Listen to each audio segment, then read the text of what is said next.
Jesus' name.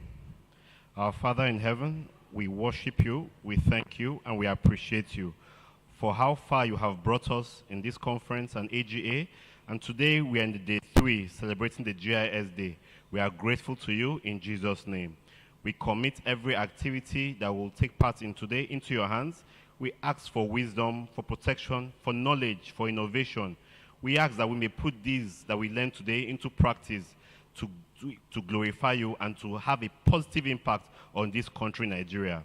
Thank you, Daddy, for answering our prayers as we declare this meeting open in the name of the Father, in the name of the Son, and in the name of the Holy Spirit. Amen. Thank you very much.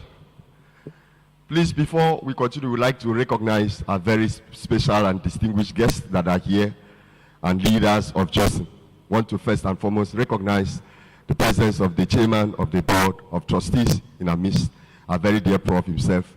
Prof is always here. Thank you very much, Prof. You are there. We have in our midst also the national president of this great society, Surveyor Dr. Fika Asheka, is always here to give us his backing as the president. Can we celebrate him also? We have other fellows who are here, particularly happy when I saw one of our fellows, immediate past president, yesterday as he arrived. He is the one who introduced GEOSON to Cross River State and gathered us together that helped us to be who we are today, to the point that we bidded for a hosting in a very short time. Our dear Dr. Matthew, please, we are very grateful. You are welcome. God bless you. Other members of GEOSON that are here, ladies and gentlemen, we also have a very distinguished guest speaker that is going to speak to us on this GIS Day.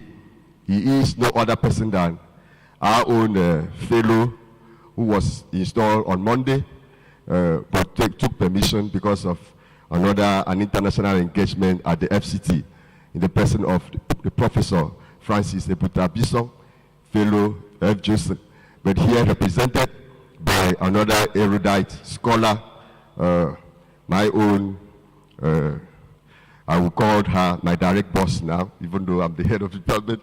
She has so much to do over by me. Even as I will be moving for a professorship, she may likely be the one that has single-handedly moved me there. Our own mother in the department, Professor Elizabeth Andresen. Please, can we celebrate her?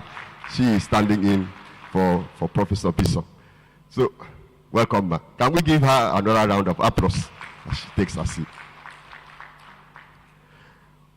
While we are still waiting for the chairman of this occasion, the Vice Chancellor of the University of Calabar, Professor Florence Obi, she reached out to the secretary yesterday, giving her the confirmation. But because of so much engagement, the universities just reopened, and there are so many things to be done at the same time. And that may be the reason we may not even have many of our students here, because the semester is very tricky, very short. Want to see how to round off lectures. I had to cancel my own lectures on Monday and another lecture in my department.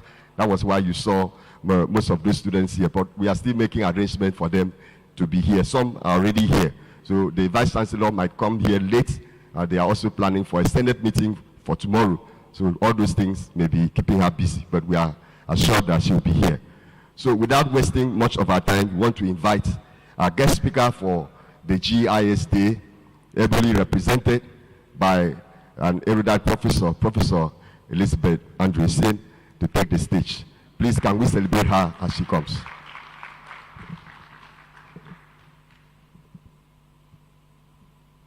Please continue to clap for her.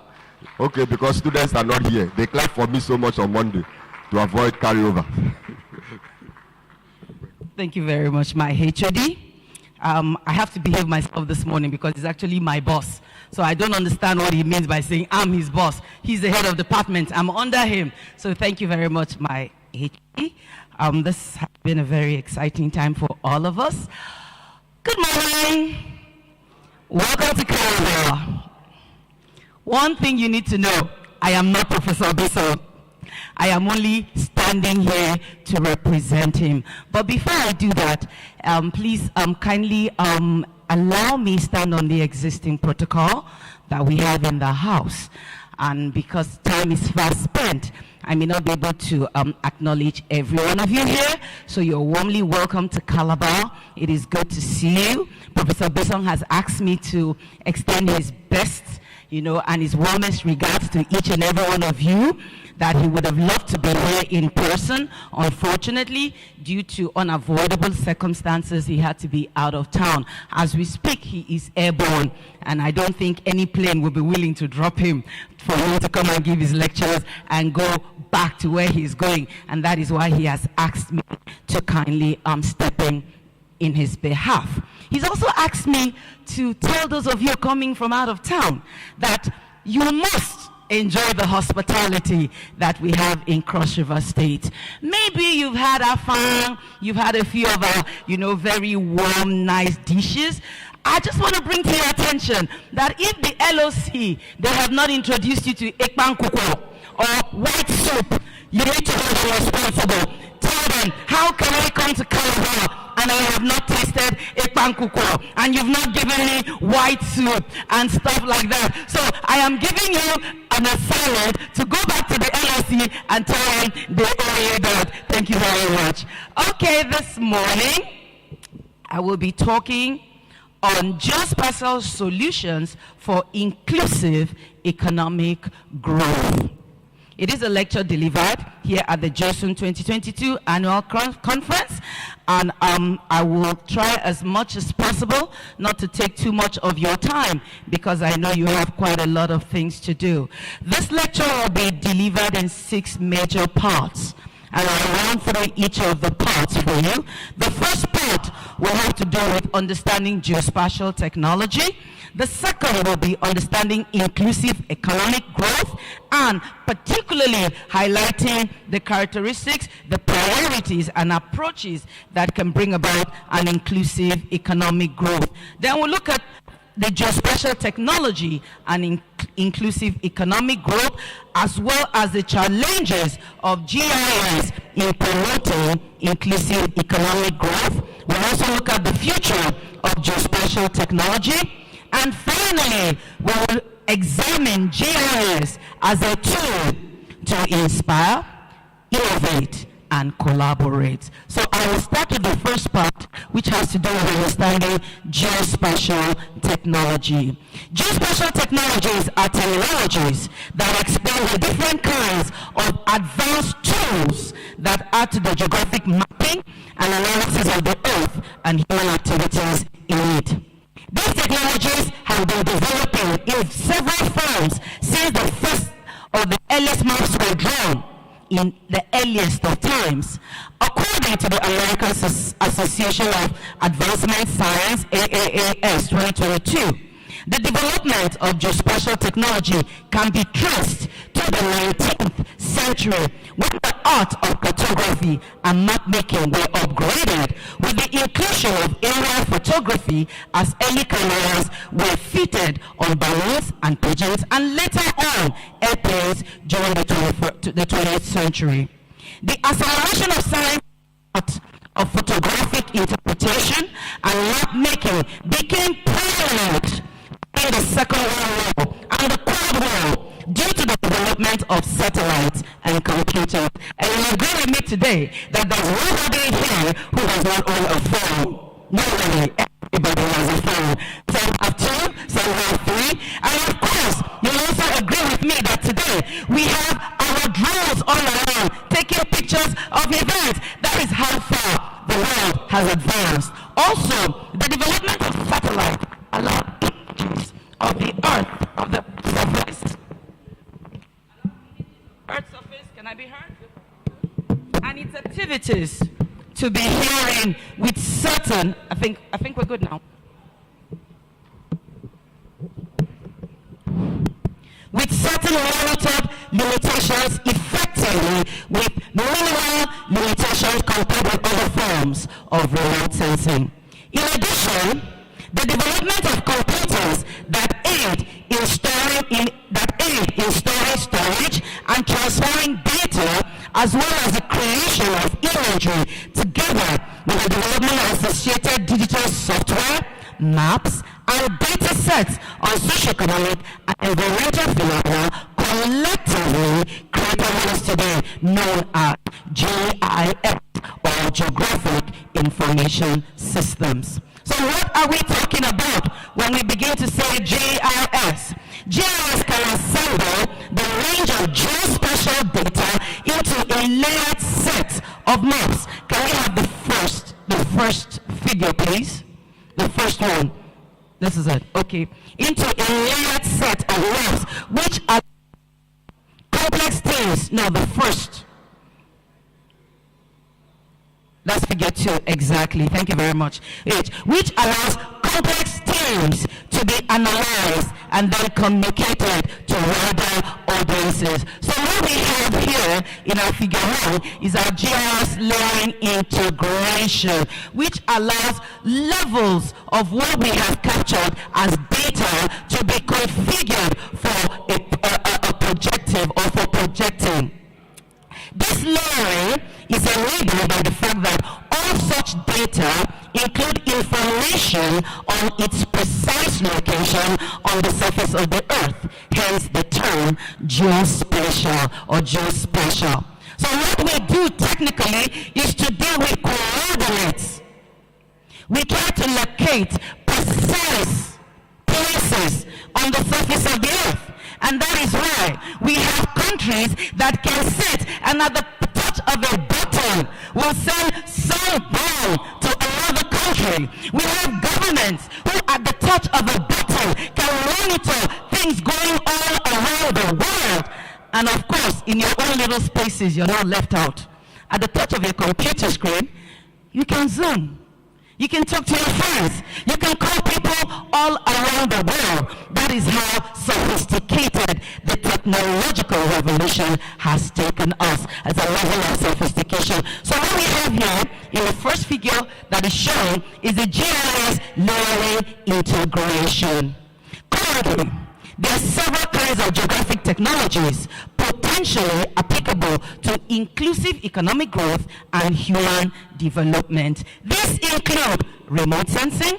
This is a process of imagery and data collection from space or airborne camera and sensor platforms. We also have, like I earlier mentioned, the GIS, which is a suite of software tools for mapping and analyzing data, georeference data, that is assigned with specific location, as earlier mentioned, on the surface of the earth. So GIS technically is a tool we use to observe geographic patterns in other data. We can use it for disease burden, disease profiling, distribution, poverty distribution, poverty analysis, poverty index. It can be used for gender distribution. It can be used for logistic system.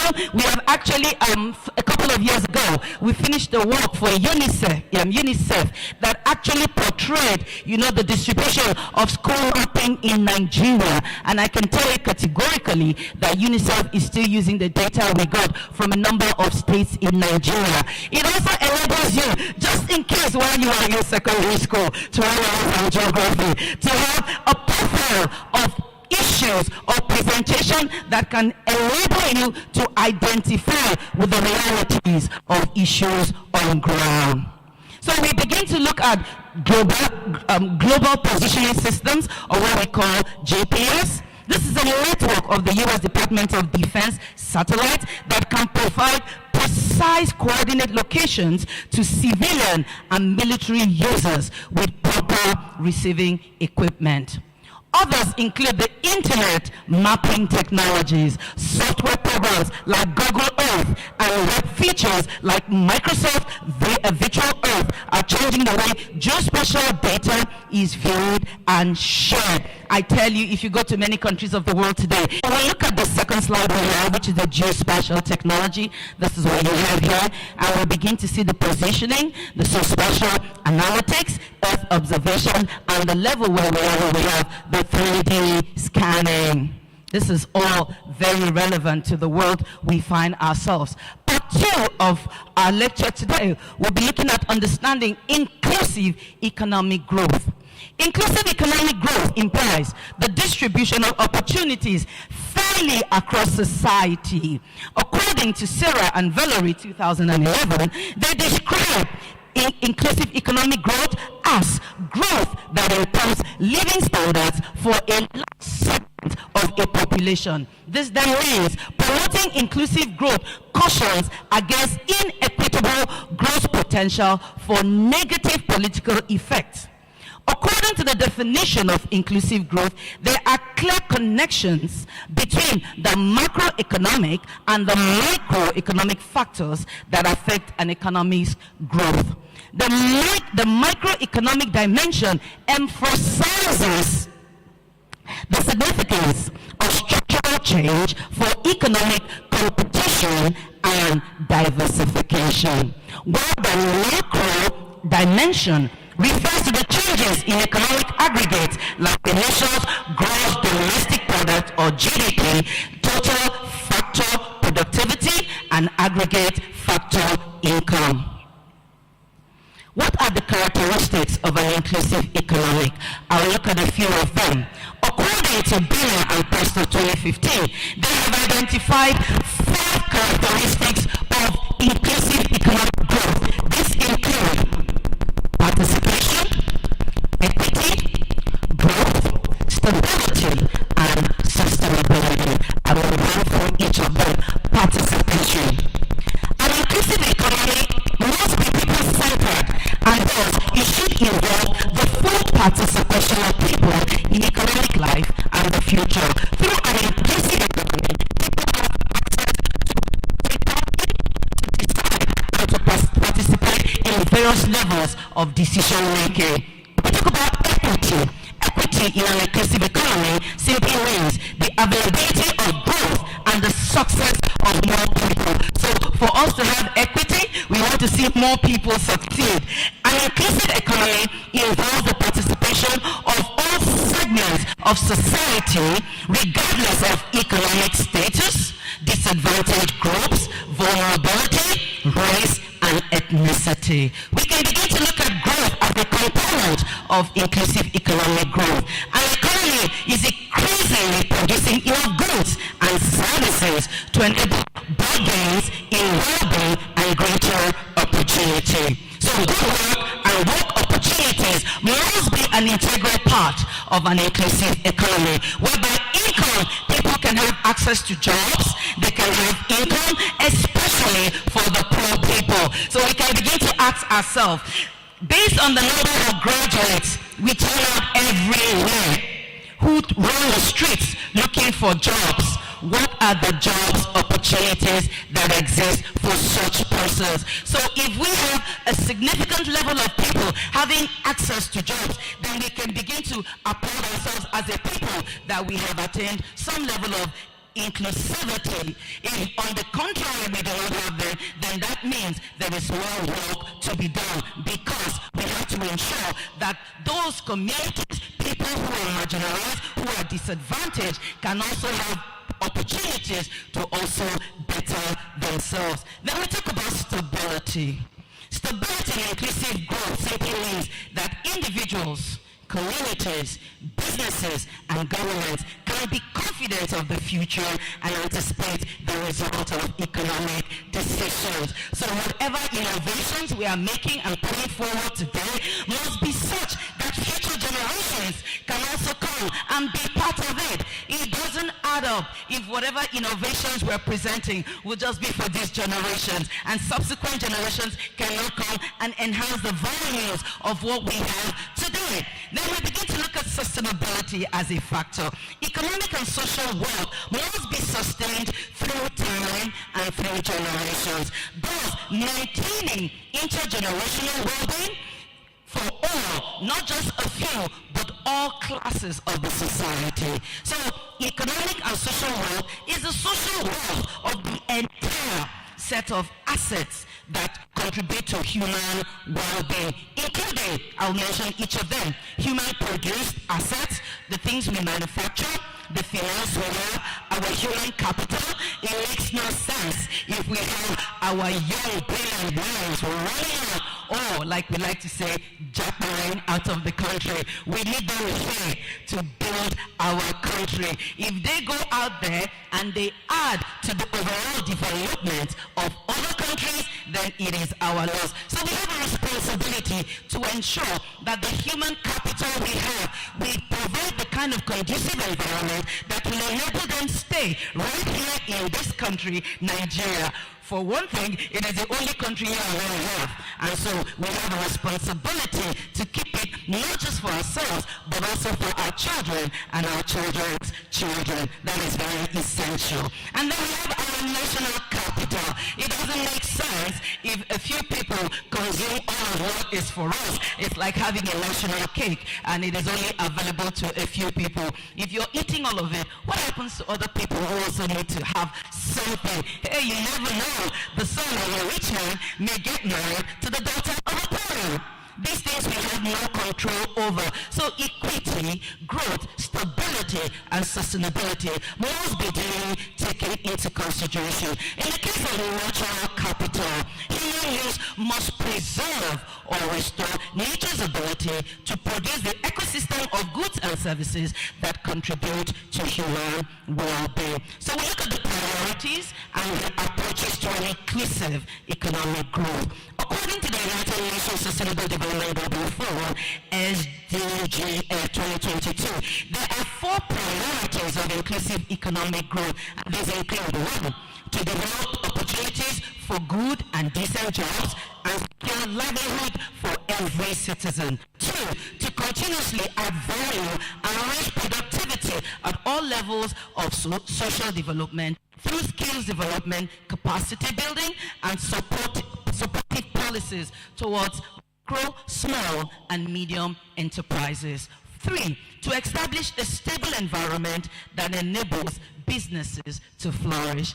Insecurity, of course, you know, nobody wants to run a business. So it is very essential that we establish some level of stability that will see people want to venture in, open businesses, and once that is done, income generation, employment opportunities will continue to flourish. And as long as people have access to some level of livelihoods, they will have no reason to look elsewhere or to want to leave the country. So we are simply telling all the Andrews, if you're an Andrew in the house, don't be in a hurry to check out just yet. This is not the end. Something good may just be in store. You can start the process of actually instituting something good. Number 4, to bring in new ways to support sustainable consumption and production. So Shafiq identified 4 ways of promoting inclusive economic growth, and these include 1, inclusive livelihood.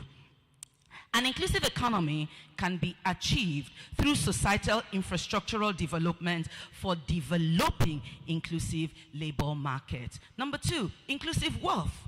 Choosing economic gardening over corporate hunting can revitalize local economies. This means that government should grow their local economy rather than seek investment. And this is where the theory of comparative advantage comes into being. What do we have that is unique to us? Can we begin to see how we can upbuild, upscale, and enhance its value so that the things that others have that we don't have, and the things that we have that they don't have, we can begin to have an exchange that will be mutually beneficial. So we begin to look at another variable, which is inclusive voice.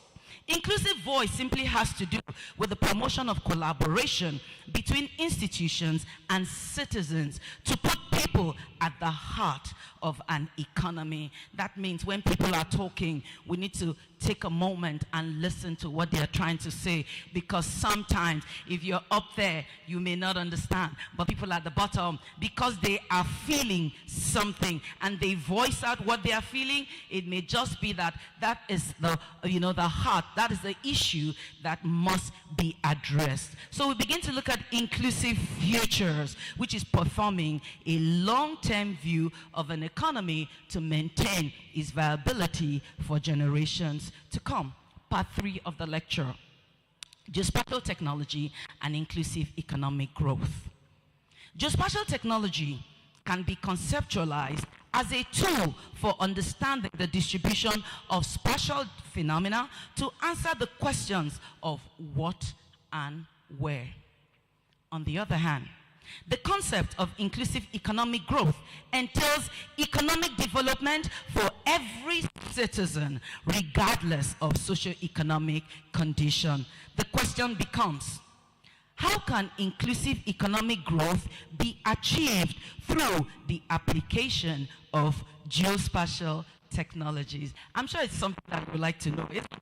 Yes, something that should have been bothering you and you're listening. Well, listen very well, because if you do not listen, you might just miss the answer somewhere along the way.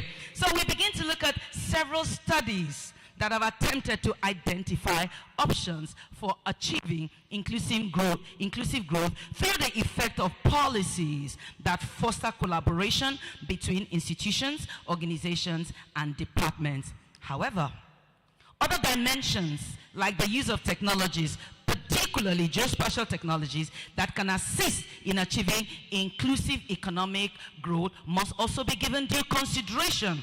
Therefore, supporting this statement, Gradstein and Hags 2021 studied the impact of leveraging geospatial technology in achieving financial institution in Pakistan and concluded that geospatial technologies are equipped with the capability of achieving financial inclusion using geovisualization capabilities of geospatial technologies to understand the spatial distribution of financial elements. Similarly, Collantens 2010 posits that geospatial technology helps to provide geospatial information which aids in developing a dynamic and systemic vision of actors and variables that affect the different scales of the decision-making process. Lastly, Paul 2017 also says that geospatial technologies are becoming prominent in planning and decision making across levels of socioeconomic development due to their capability to support the presentation of large-scale data across different fields in a single platform and provide spatial reference to the data. Based on the evidence from the literature, the few literature that have been so examined, this paper highlights geospatial technology as a viable way to facilitate economic inclusion and decision making within systems or within environments. How? The first one would be through economic impact analysis. When we talk about economic impact analysis, we're simply looking at a methodology that assesses the potential impact of projects, programs, or policies based on the inclusive economic growth in specific regions. It is also a vital tool for the decision-making process that provides an estimation of strategic goal attainment and completes the analysis of cost benefit and financial feasibility.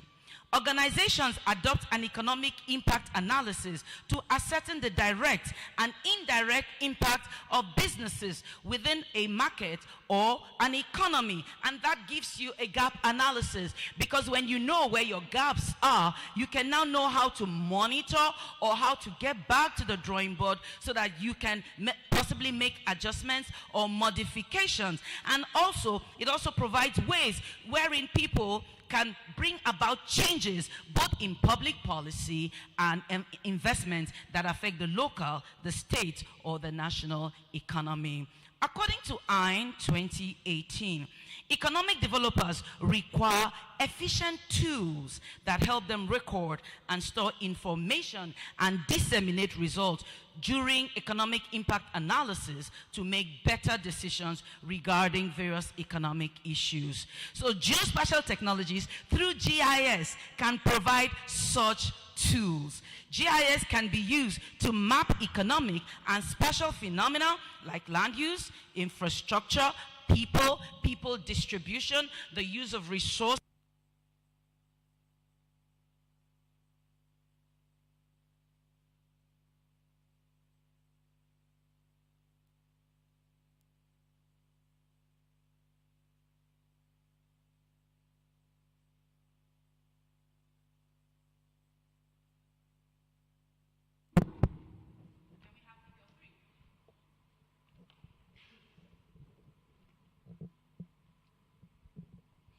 Thank you.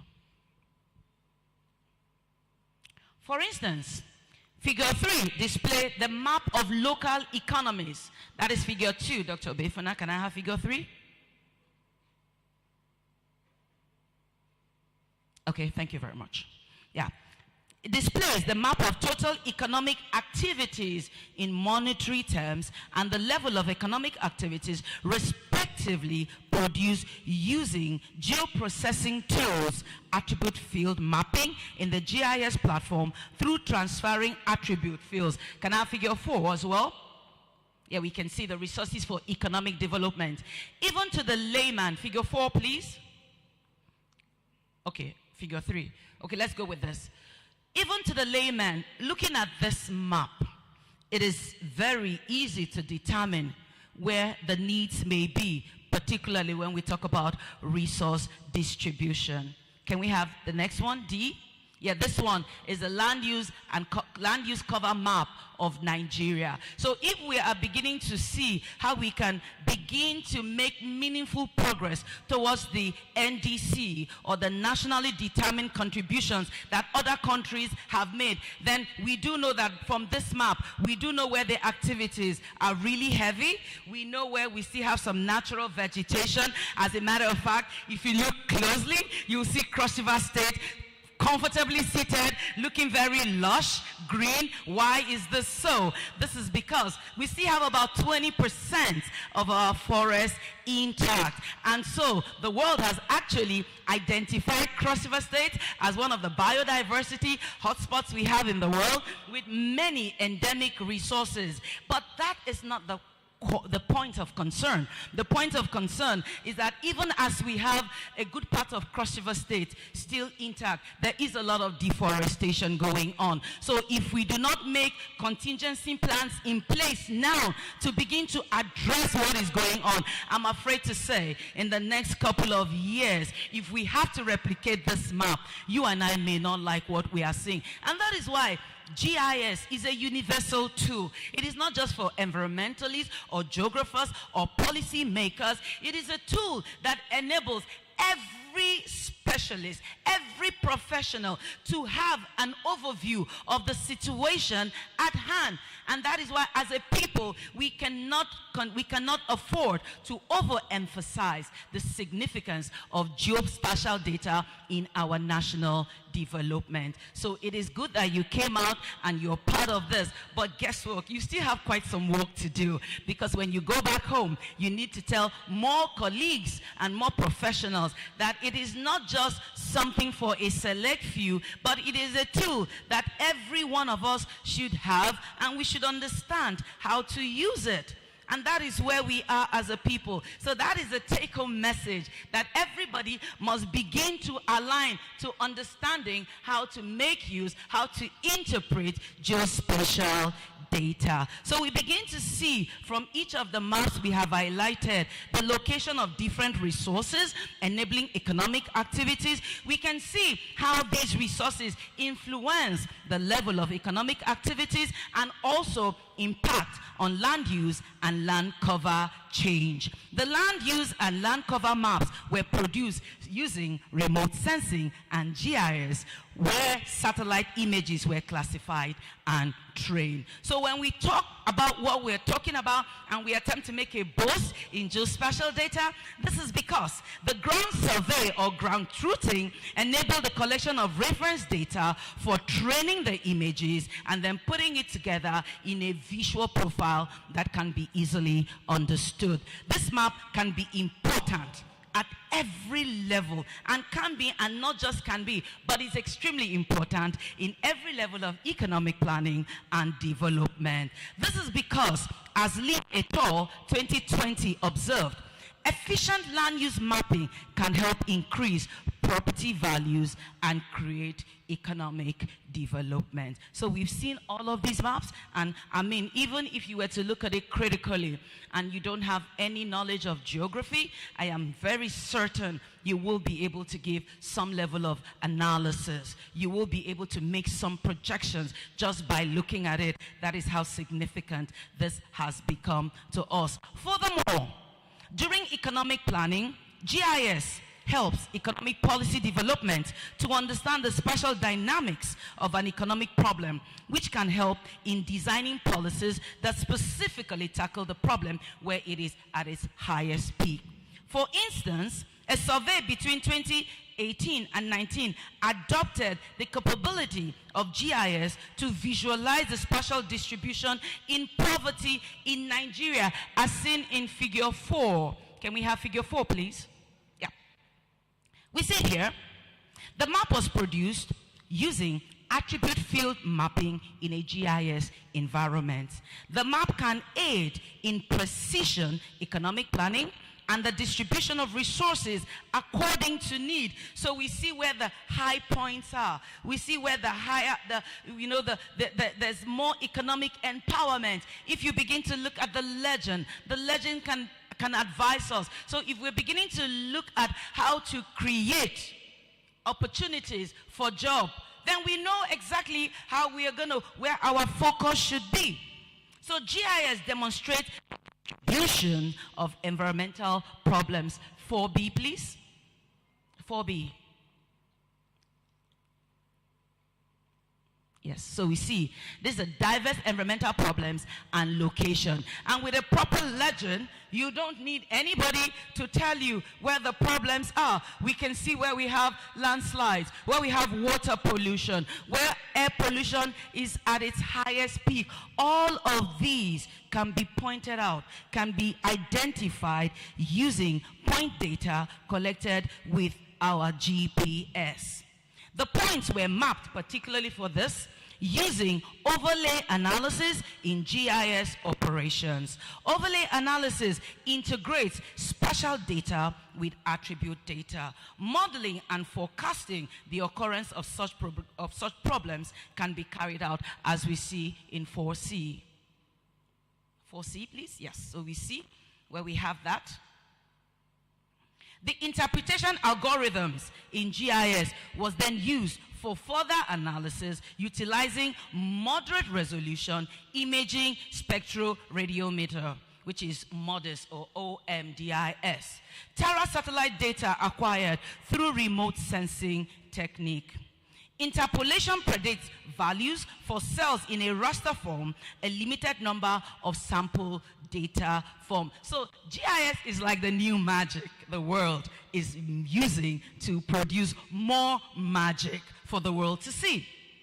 Such maps produced can also envisage the number of people at risk of facing many more environmental problems. So it has a capability to actually enhance projection for the future. This provides a tool for decision-making, support, and of course, intervention where necessary. We continue by looking at the spatial economic policy and decision-making. Producers and buyers are dispersed in space, and overcoming the distances between them can be costly. Spatial economics involves or entails the interaction between the agglomeration force, which attracts economic activity to a special location, and the dispersion force, which disperses economic activity throughout the surrounding area and determines the geographical distribution of economic activity. According to the University of Southern California, to enable policymakers to formulate different efficient economic inclusion policies, spatial economics provide a data analytic tools using location-based big data with insights from geospatial intelligence and urban economics. So spatial economics can help to identify business opportunities and solve real-world problems, especially problems that pertain to economic inclusion. It is therefore important to posit that a vital aspect of spatial economics is the understanding of the location-based context of the economic phenomena, and this is best done through ground truthing.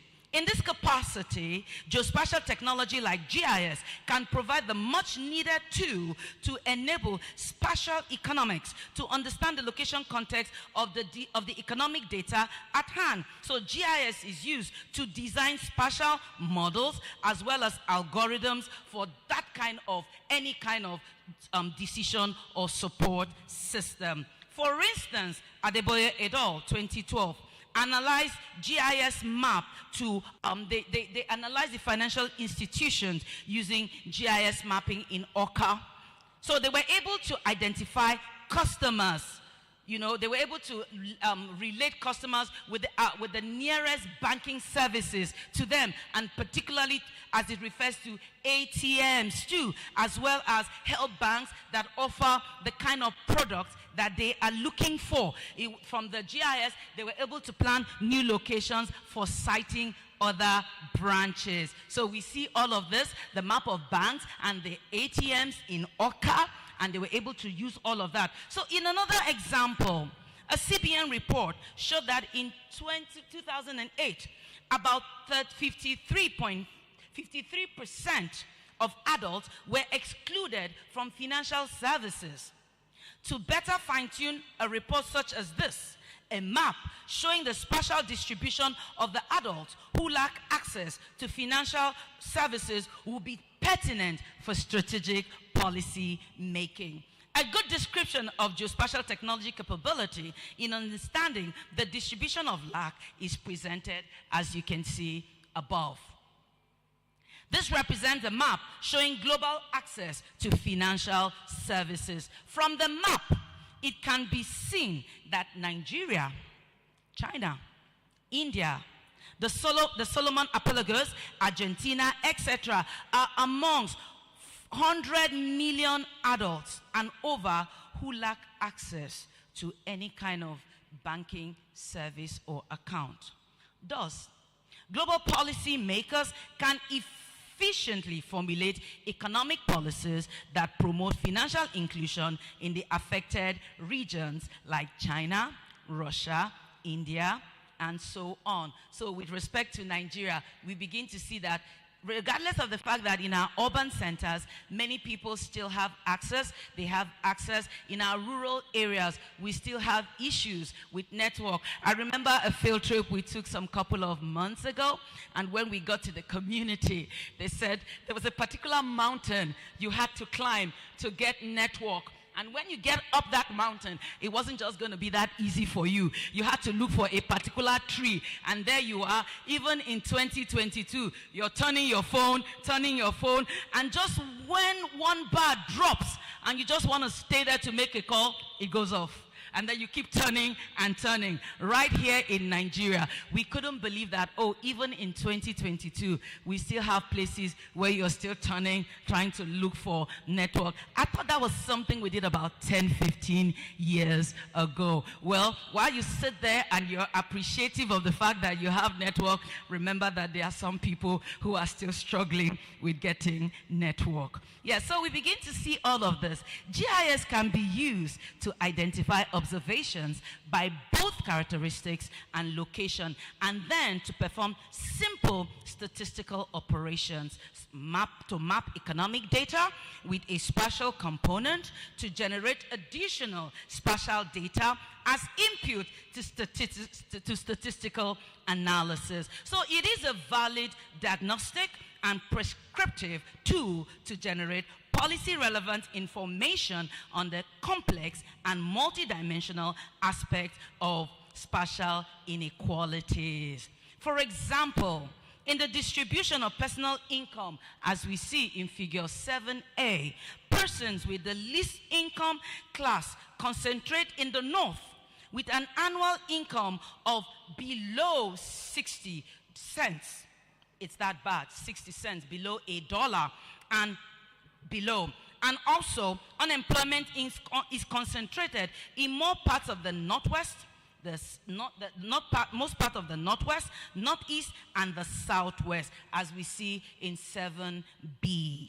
Other inequalities include the rate of primary and secondary school attendees, 7C.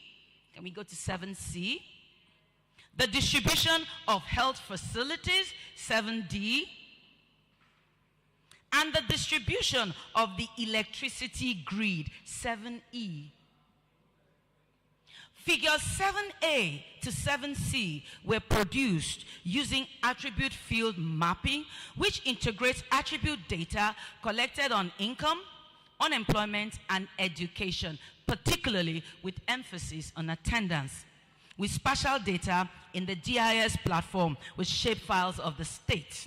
In addition, point data analysis are used to produce 7D using waypoints of health facilities located with GPS. While for figure 7E, it was produced using interpolation analysis and network analysis.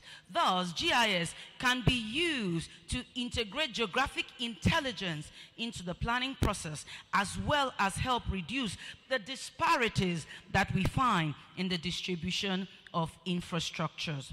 The spatial setting deepens the understanding of concentrations of problems such as diseases and crimes. So for the students we have in the house, I just want to let you know that if you're working on your project and you do not integrate any form of GIS or some modern level, you don't use GIS as a tool, then you can consider yourself as being old school.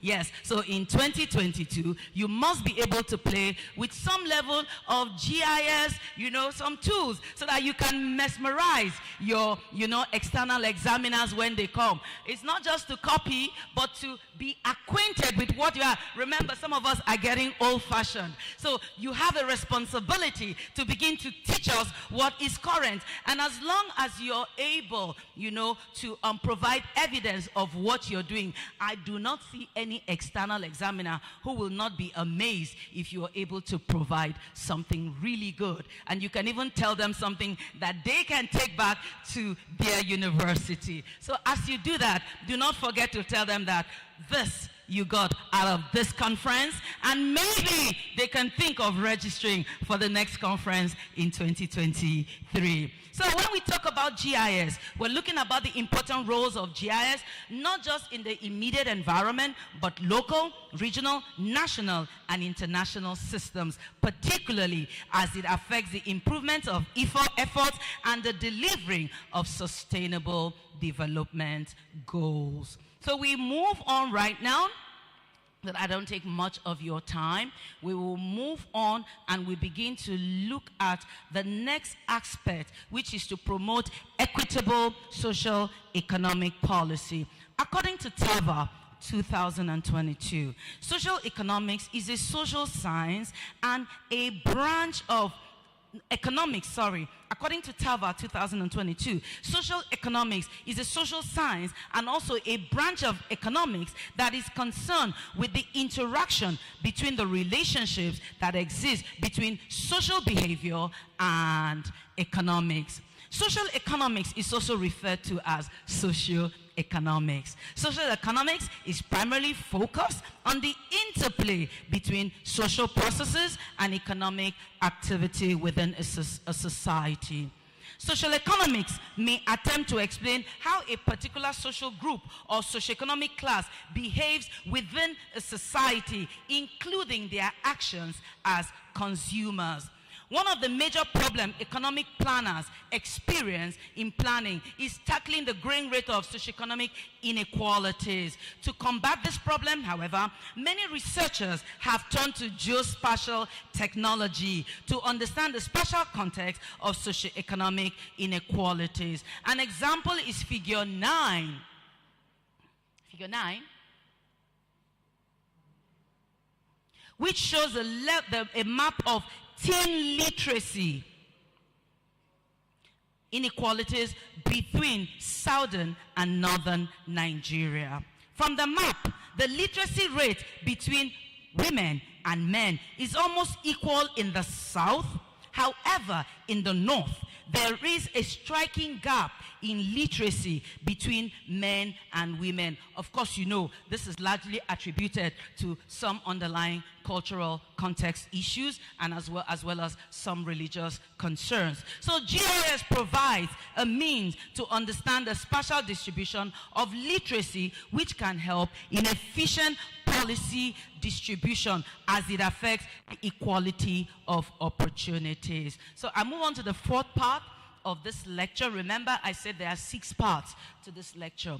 The fourth part has to do with the challenge of GIS in promoting inclusive economic growth. We start by looking at insufficient familiarity with geospatial technology. It is said that if you think education is expensive, then you need to try ignorance. It is more expensive. So basically, we are coping with insufficient familiarity with geospatial data. Some governments may not be aware of the ArcGIS for local government, or may still be unsure of its benefits or even where to begin. Some people either do not fully comprehend how or what they are receiving, or they do not even recognize their value. So we see people taking GIS for granted, taking geospatial data as something that is just there. They do not recognize the significance of it. We begin to see unstable capability.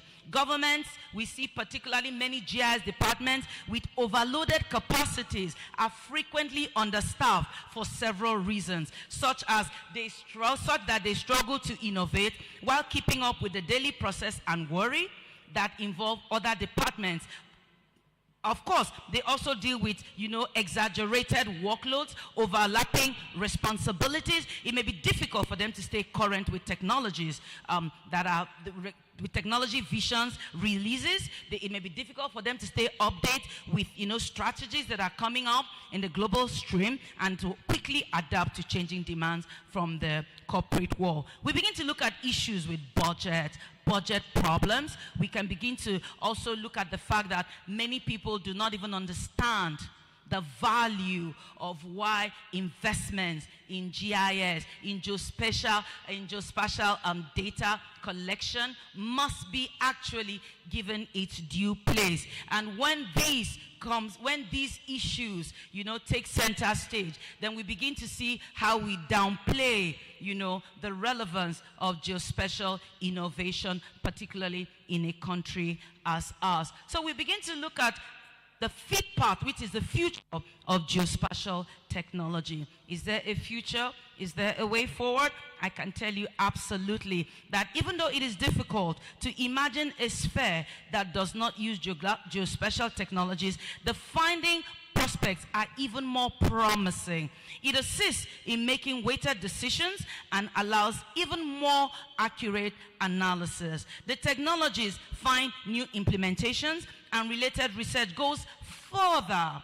They are affordable for a wide audience, and of course their practical use inspires a greater spectrum of application in the future. The reason for their popularity is in the data accuracy, which means better precision and thus increased productivity. So technically, what are we trying to say? We're saying that geospatial technologies enhance the performance of artificial intelligence and smart machinery in multiple spheres, such as in agriculture, in food security, in urban planning, in security surveillance, in medical science, etc. So remotely controlled equipment completes numerous tasks via GPS and digital dashboard. I was somewhere only a few weeks ago, and I noticed that while we were driving on the highway, we got to a certain point, and I could see there were some demarcations right there. And the person said, oh, we need to be more than 3 to go onto this part of the road, because where you have the popular traffic, it was quite dense and there was a lot of traffic. And I asked, why would you put a demarcation and this road is particularly free? And the driver was quick to say, oh, this is our commitment to the NDC. We want to ensure that we begin to practicalize our reduction of emissions. So that simply means if we have 3 people who own cars and they need to get to work, Instead of using all 3 vehicles and then being stuck in traffic for a length of time, why don't we come together and use 1 vehicle and we have the freeway to drive on? And as a typical Nigerian that I am, I had to ask, if this were in Nigeria, you will see all the taxi drivers moving in there and nobody will catch them. Road safety will have a very difficult time tracking them. And the person said, oh no, it is monitored by radar. So if you even attempt to go on that lane, nobody talks to you, nobody calls you. At the end of the month, you will get your ticket in your mail. So everybody naturally will adjust. If you're not 3 in the vehicle, so I can imagine a typical Nigerian. By the time you get to that point, you have to count, are we actually 3 in this vehicle before we can, make use of that lane? That is how far geospatial technology is taking us. So geospatial data enhances performance in each sphere, therefore outlining specific needs or issues in selected regions. Part 6. GIS as a tool to inspire, innovate, and collaborate. In a world that is growing connected in terms of communication, GIS provides an opportunity for experts to become inspired to solve the world's problems, innovate sustainable solutions, and collaborate to share data in a faster and more convenient manner. In the words of Jack Dangermond, the founder of Ezra, GIS has inspired changes, both changes in the physical world as well as the perception of what we see. GIS professionals have physically changed the world through all kinds of activities, as well as transformed the way people see and understand things and how they communicate them. In conclusion, I just want to say one thing, and I would like you to note this carefully, that as you go with the words of Abdul Kalam. And what did he say? He said, when learning is purposeful, creativity blossoms. When creativity blossoms, thinking emanates. When thinking emanates, knowledge is fully lit. When knowledge is lit, economy flourishes. And I want to say, when the economy flourishes, it becomes inclusive. Thank you very much.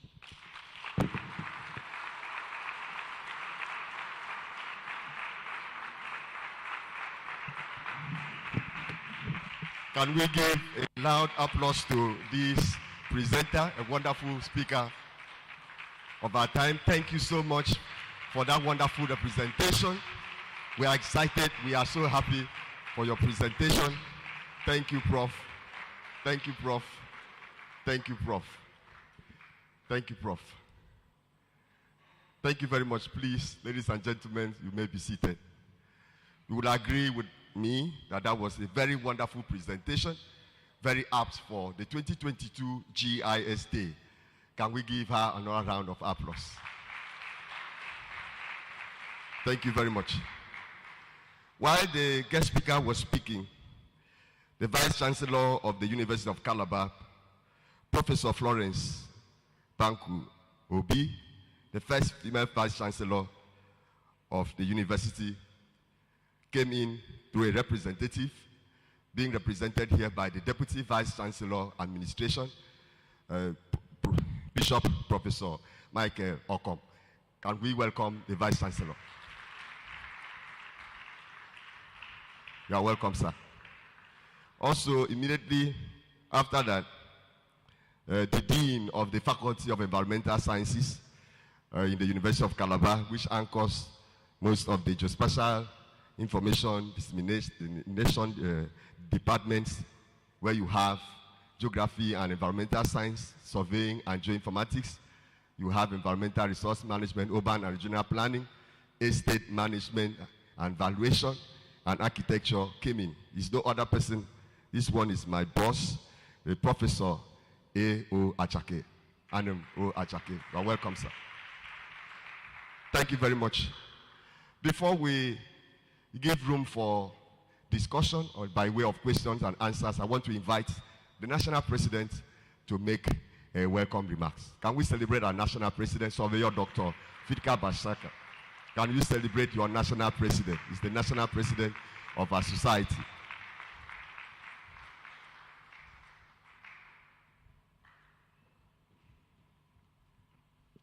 Thank you so much, Prof.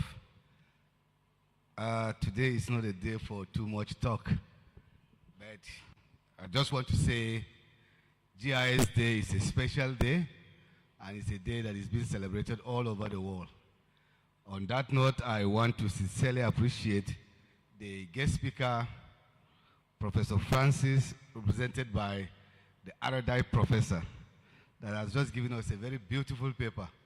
I think that paper is going to be online for our members to take use of it, because the paper is well rich. I've listened to you throughout from the beginning to the end, and I think so many people are sitting keenly, especially I noted my chairman of the Board of Trustees was also nodding his head. That tells me that the paper was well grounded.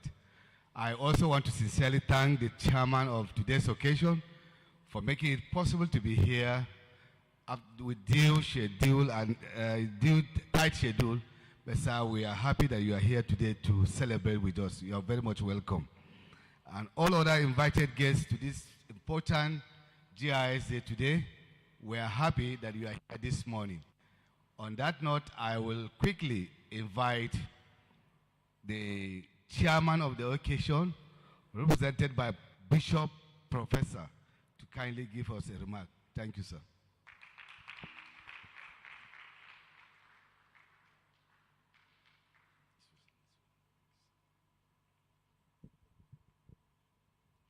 Please, can we keep clapping for the chairman, please?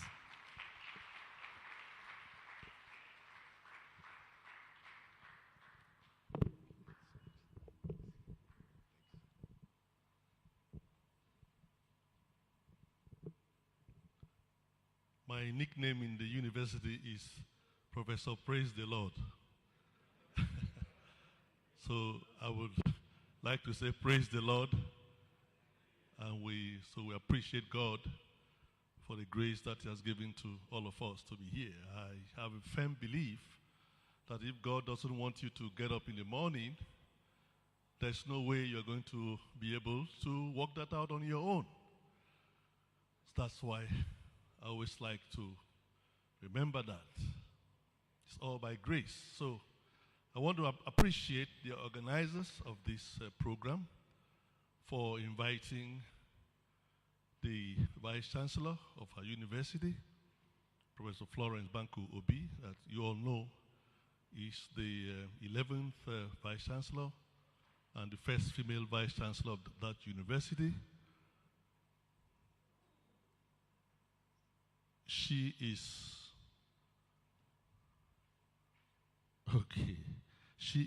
extremely busy, as you may well imagine, because of the challenges that universities have been facing. We just came out of a very long,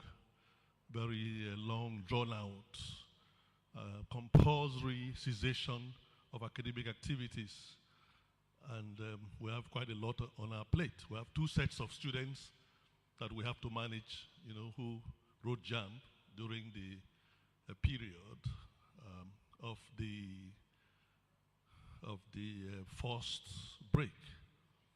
So there's so much to do, and that's why she sent me. But I must say that all things work together for good, because I'm happy that she couldn't make it, and I have this very rare privilege of coming to listen to one of the most erudite and well-delivered lectures I've ever heard in my professional career as an academician.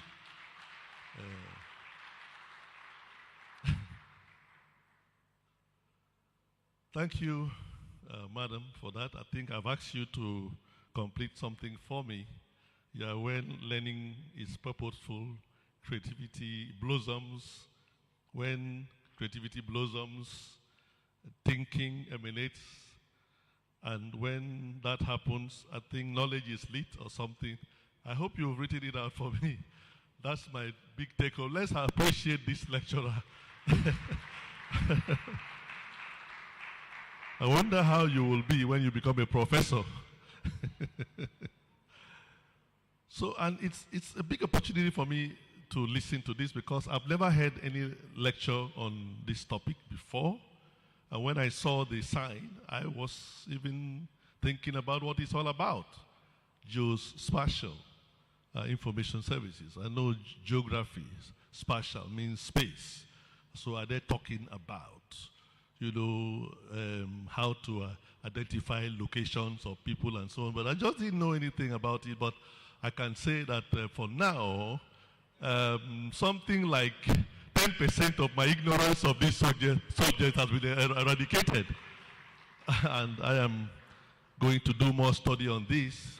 Incidentally, I've been engaged by a policy group to do some work on issues pertaining to governance. So I have gotten a lot of information I'm going to do more research on, and I'm sure that the policy group will appreciate it. So I welcome you to Cross River State, and I hope you're having a good time.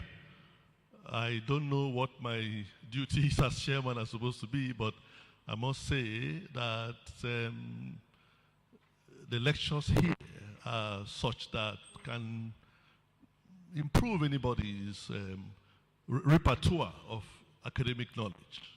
If I have benefited so much after listening to a few minutes, and I can imagine how most of you who have been here yesterday, how much you benefited. Those of you who are going to be listening to all the lectures. So I want to encourage you to sit that tight, and I don't know if you're like me, I do a lot of writing, no matter who is speaking, and you can see I have done so much writing and other information that you can get. Please try and get all this information. And like it happens in Nigeria, when we go for functions like this, it's almost like it's a one-off thing. There is no connectivity. For example, I don't think this is the first conference this is having on this. What was it from the last conference that we have methods, if you like, of growth? She talked about growth. What are the parameters of growth that the last conference that we have introduced into this conference? In other words, what progress have we made? I realized this because there are conferences I've attended, and I was looking forward to having the next conference, but I never heard anything about it. So apparently people just went on the jamboree, collected monies from their establishments, and went to and stayed in hotels and ate food. For them, it was just a holiday. So I hope that you will not treat this as just a holiday, but that you will actually make use of this information, because it's obvious from the lecture that I've listened to, that this is information which has the capacity to take this country, to enable this country to really move forward, to inject quality, especially in the area of planning and also in constructing the governance deliverables as it pertains to these cognate areas of like agriculture, poverty, and governance generally. So I'm sure there's quite a lot here that this nation can benefit from. And it would do you good to please increase your expertise and sharpen your abilities in this area so that the country will benefit so much from your knowledge. I want to welcome you, yes, very much, and I pray that you enjoy your stay, enjoy Calabar. I hope you visit our university, pay the VC, a courtesy visit or something, and then we have more occasion for interaction, because I'm sure something tells me that there's more that we're going to benefit as a university from you. Thank you very much, and God bless you. Maybe you wanted to scratch your hands. Can you now clap your hands and enjoy yourselves? Thank you very much. Can we put our hands together again for the Vice Chancellor of the University of Calabar, ably represented by Professor Michael Okom, the DVC administration. Can we still clap for him until he gets to his seat? Thank you, sir. That's also my boss. Thank you very much.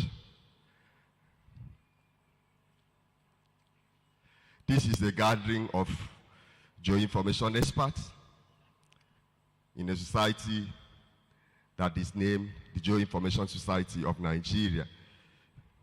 We would encourage every participant, whether you are a member of GEOSON already or not, to go to page 10 and 11 of our brochure. You see detailed information about us. Very straightforward, and you know about us. We are a brand of people from different professions, but making use of one source of data that are geospatial, having location attributes. Those from different professions, even lawyers are also here. So, Prof, as a lawyer, as you are, you can also become a member of GEOSON. GEOSON is, yes, as far as, of course, you have an ATM card. Everybody that is making use of an ATM card is also making use of Geoinformation.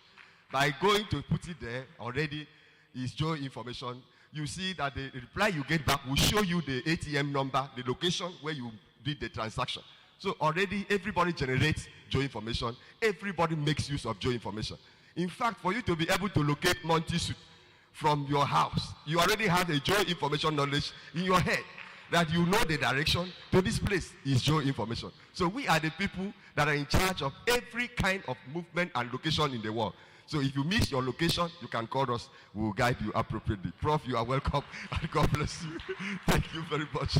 But the detailed information of the society is well taken care of in the brochure, and we encourage those who are yet to be members to do themselves good by joining this society. You will not regret.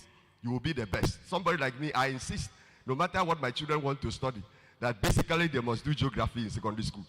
You can choose whatever other thing you want to do, but basically I insist you must do geography. In fact, they drop some fighters and do geography because location is very, very important.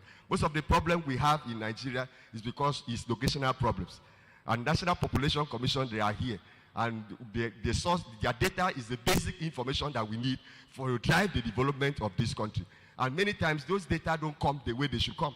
Very lumped up together as local government report, instead of giving us a enumeration area unit where you can know exactly where the things are happening. Thank God they are here, and they will have the opportunity in the course of this session. Can we put our hands together again for the Vice Chancellor? Please, we will just attend to one or two questions on the paper that was presented by the guest speaker. Before then, we will take Google messages from our partners who are here, and thereafter we'll call on the National Population Commission to make their presentation. I plead with you not to go, particularly for the National Population Commission, because their presentation involves every one of us. 2023 is here, and we are aware of census that is coming. So you can begin to key in, because information on census is very important.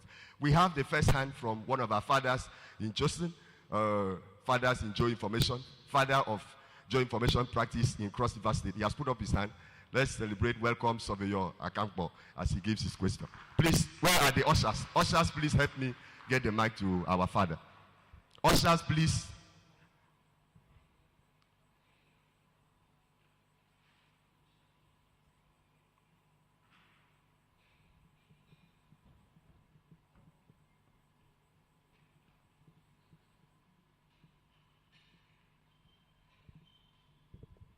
Mr. President, distinguished members, guest speaker of today, the Vice Chancellor of University of Calabar, represented by the man of God. I have a worry about GIS in Nigeria.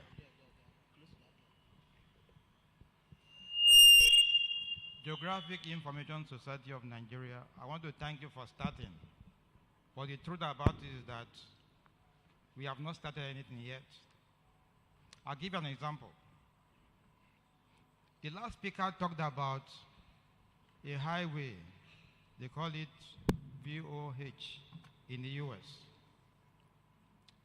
You must have at least 2 occupants to go onto that particular path.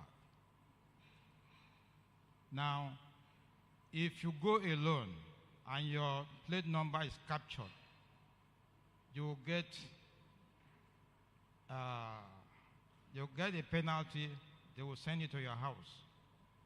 In Nigeria today, unlike all of us who fly sit by the side of the window when you are landing in Lagos or Abuja, and you see the confusion that we have. We're talking about security.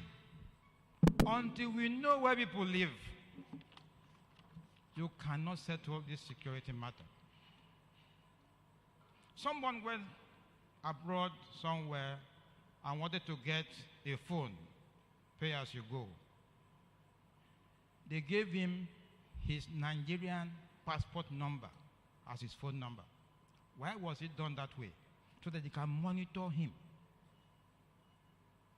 If you are in the US, you can buy pay as you go. But if you want contract, you must have a kind of, you must be an American or something. Now, today, people are building houses everywhere. You ask for the owner of the house, you don't know. In America, you cannot buy a house through proxy. You must be present and you must sign your signature. That is why if you check our leaders, Google their names, you will see all their houses abroad.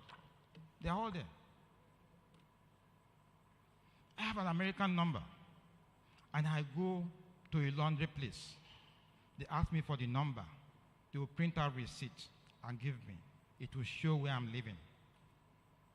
That is GIS. Today in Nigeria, in fact, when you move out, look at the houses, how they are built. You see the roof of one house overlapping the other. How do you determine the ownership of that plot of land? We have an issue. That goes to town planners. Is it our highways? Loda talked about the lead speaker on the first day of this ceremony. I was very happy when she was speaking. I was very, very happy. Because she said many things.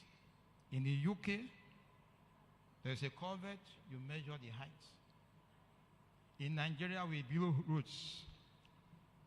Just build, a governor comes, begins to build roads. Doesn't know whether it's a valley or it's a floodplain. But people will be clapping, oh, we are building roads. Today in Akwa Ibom, go to Akwa Ibom. When there's rain, you discover that they build the road. The height of the road is almost the middle of a story building. Now, what does that transpire to? When rain comes, all of those houses will be flooded. So what have they done? They are going underground. But the truth is that they're still flooding because there's no data. What am I trying to say? Yeah, we have seen maps and everything. Truly speaking, the most accurate aspect of mapping in surveying is aerial photography. Satellite imagery is not mapping. It is for updating. I beg you, satellite imagery is not mapping. It is for updating. The white man brought it up in order to update many things. What we need, I hear politicians talk about Cameroon, build a dam. All of that is a lie. It's a lie. If you are doing real mapping and you want to generate a 3D line map, you have to find the mean sea level and use it as your basis to provide the height for the topographical survey. It is after that that you can now decide whether you are going to do hydrography to know the depth of that river, or you need to go down, or you need to expand. Houston had flooding some years ago. And you know what? There's a bayou about 100 meters or 200 meters wide. You know what they did? All the houses by that road, they raised, they demolished the houses and went 5-10 meters above the ground. That is how they did it. They had a study, they have a data. We do not have any data to hold on to. So please, what we need to tell our leaders, I don't know how we're going to do it. The Director of Federal Survey is not here. But we need to collaborate. There's a lot to be done. We have not started yet. Thank you. Thank you very much for that wonderful contribution. Is it a question? Contribution? Okay. Okay. We've learned a lot about the use of geospatial technologies. We've learned of different sectors where these applications can be used. You mentioned something earlier about Japan. For those that don't know, the other countries, mostly by the youths. My question is, how can we use geospatial technologies to arrest this trend? Because can we arrest this trend? Because we are losing a lot of talent to other countries. Can we use geospatial solutions to arrest this trend and ensure that we retain our human capital, especially our youths? That's my first question. My second question is based on figure 7E about electricity. The question is basically similar to what our daddy just said earlier before he gave me the mic. How can we influence these stakeholders to actually translate theory into practical? How can we influence them so that they would have an idea of what that map is saying and provide electricity everywhere? You mentioned that there are some villages up till now, you have to climb trees to get network. So it's not just an electricity thing. Internet too, the basic services that we need for geospatial functions, how can we influence them? I know some representatives are here, but it would be good just to pick your brain on how to influence them.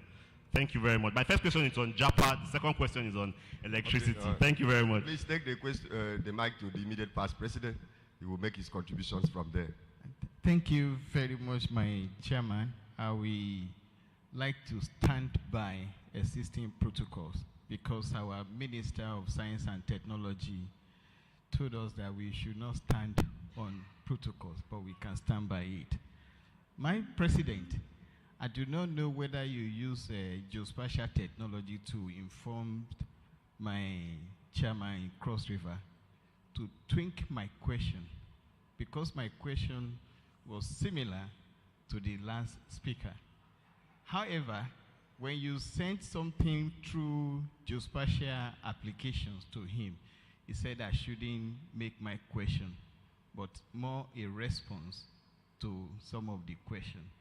I was going to ask that what is the solution to the youth empowerment with geospatial technology?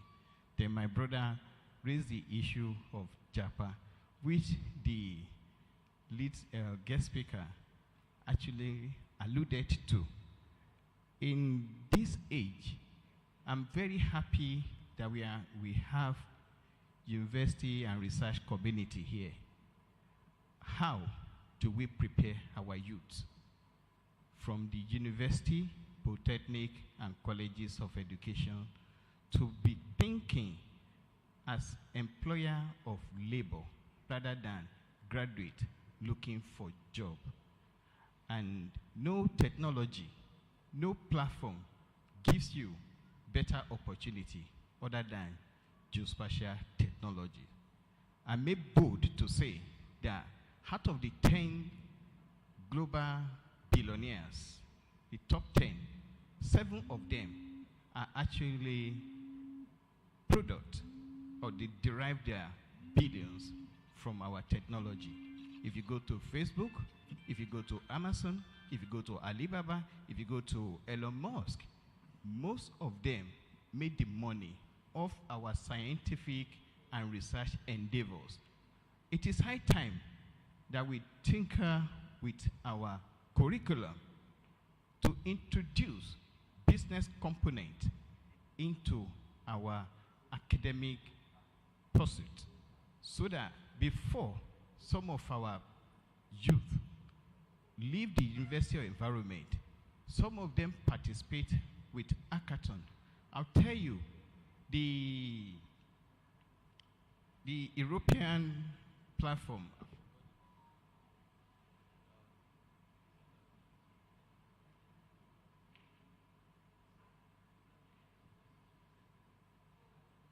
thank you, Copernicus, it has become a global platform, but GMS, they are actually the product of hackathon by university and research community. If at our university level and at our professional level, we create this platform, the youth will be able to see how they can grow in our community here. And I know where there is problem, there is so much opportunities. Where there is solutions, then you have patronage. The way we are brought up from school, many of us were brought up with the back to sender. And that's why I feared most of my Muslim colleagues in class, especially those who went to Quranic primary schools, those of them who graduated and did Wolimo at the age of 10, 11, they can recite Quran from Pali to Pali. There is no professor or lecturer that will give work to such a man that will not score A. But that may not produce a breakthrough in the graduate that we have. Same thing, some of us who went to biblical schools, Sunday schools, we were taught to Bible verses, Psalms, especially my mom, will cane me if I miss any line from those things. So this our educational system. We need to rethink about the curriculum. That will prepare our youth for the journey ahead. Madam, I congratulate you, I congratulate the university, and I celebrate the Vice Chancellor and the Deputy Vice Chancellor for giving us this wonderful support and platform. My chairman, I celebrate you too, and my president. Thank you very much. Thank you very much. Thank you very much. That is the last that we are taking. Oh, my prof. No, give her first.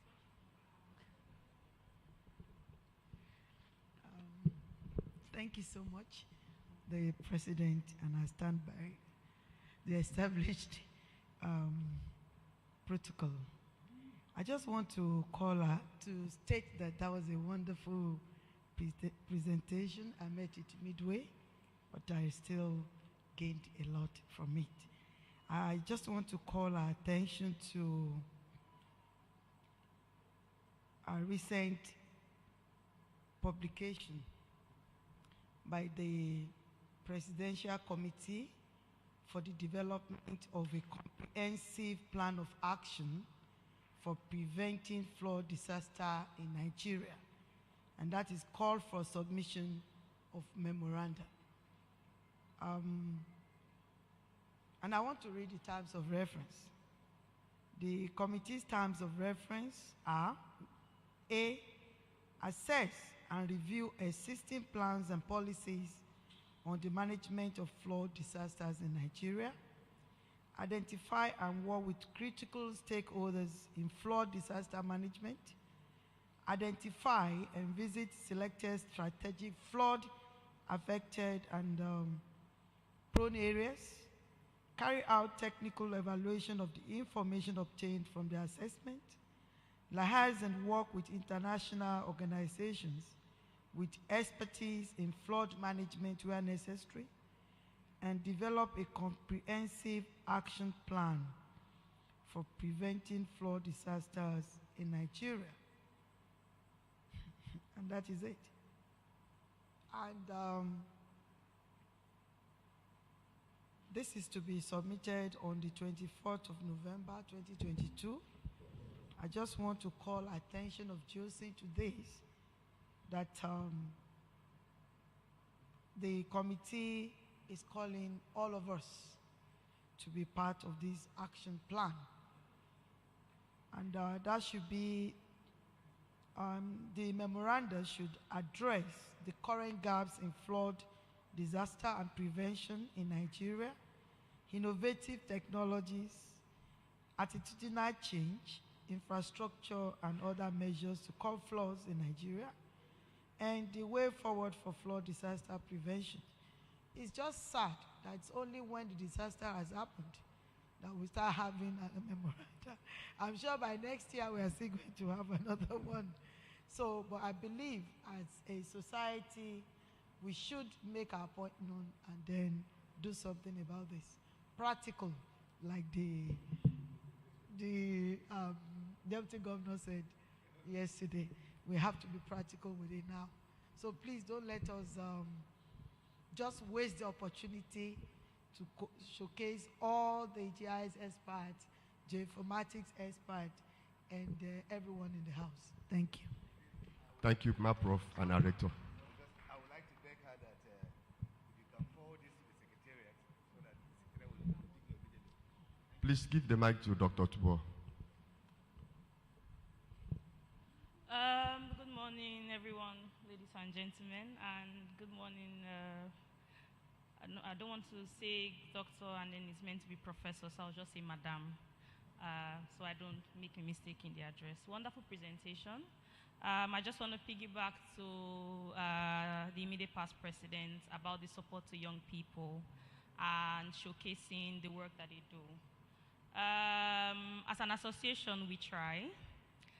But we require the support of stakeholders like all of you sitting down here to help us support these young people. We create platforms for them to showcase their ideas. One thing he said stuck with me, which was why I raised my hand. So it's not just going to school, understanding how to use software. It is the value proposition of geospatial information technology, how we use it to solve problems. For example, in the hackathon that we put out, we had a lot of entries. We reviewed, there were a lot of people trying to do stuff around flooding, around navigation, around food security, around drought mapping, and a couple of that, right? But two stood out. One already did like a reporting web app for people to be able to map areas of flooding through volunteer geographic information. And then there's another one on navigation. I remember when we went to Dar es Salaam, we didn't use Google Map. They had their local volunteer geographic information mapping where you download it, it comes with an offline map of Dar es Salaam. You don't need the internet, you can navigate the streets, all the corners. Google wouldn't give you that. So I would want to urge everyone, in your own little way, the last hackathon we did, we had NASDA offering trainings, internships. Sambos offered a paid internship to one of the people. So that's some way you can support. It might not be a paid internship. You might pick a young person in this room. There are students here. I know schools were on strike, so the people from Unical didn't really participate or submit stuff in the hackathon. But you can look, they come to you, they speak to you. You can pick a student here, mentor them, talk to them, show them the value of this, and then let them develop business proposals with it, develop applications, let them think beyond just knowing how to use the software. So what difference are you making with this? What value are you bringing to the table? So we need to help them, right? So it is not just the people that are established in the system. We should look beyond that and look at the young people. I say younger people, so it doesn't, I know I'm young, yeah? So look at the younger people. How can we support them? How can you mentor them? How can you get them internships? How can you get them trainings? You know, how can you give them, for example, there are some opportunities, and I know a lot of people, I won't mention name, okay, I will mention, like Dr. Rekia, I know the millions of people that are standing behind her. Let us emulate things like that. Thank you. Thank you very much. That's the last. Thank you very much for those contributions. We are moving forward. We have in our midst the representative of the Managing Director of Nigerian Mining Cadastral Office, Engineer Mustafa Yusuf is here representing him. We would like to take a good message from that agency. You are welcome, sir. Please, can we celebrate him as he comes?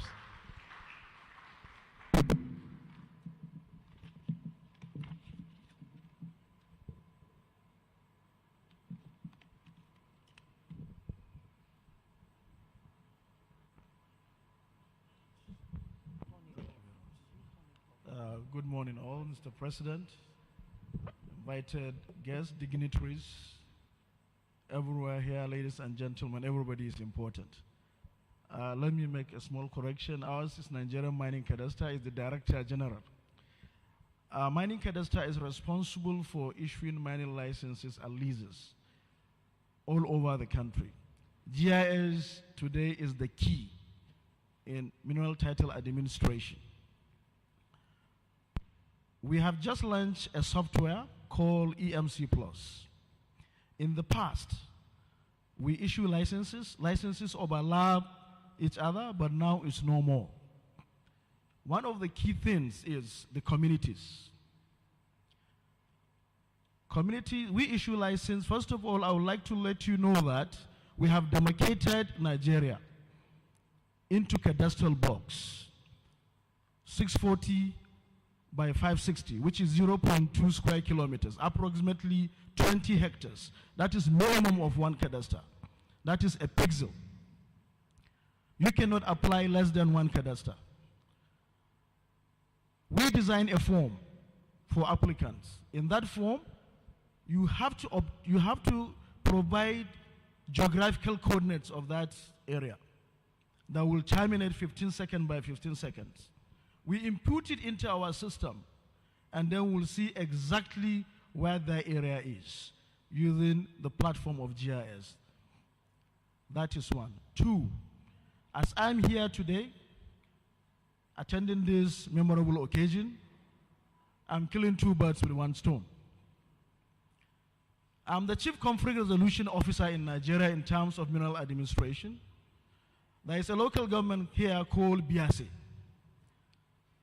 There is Aparabuni, there is Ibugu. As I'm talking to you, I'm working where I'm sitting with the aid and help of a GIS right now to resolve conflict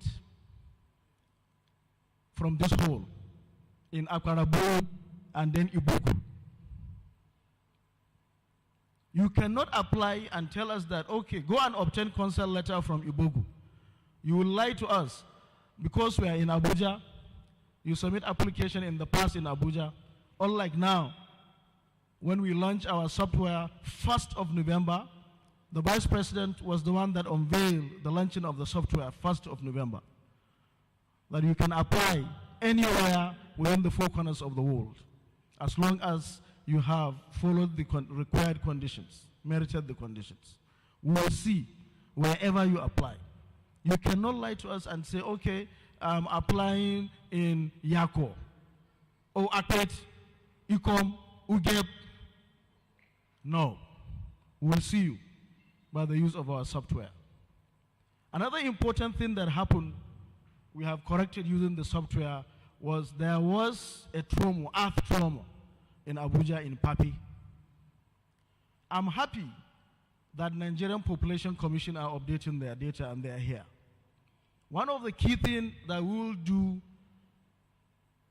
is synergy, collaboration among ourselves, agencies of government, companies.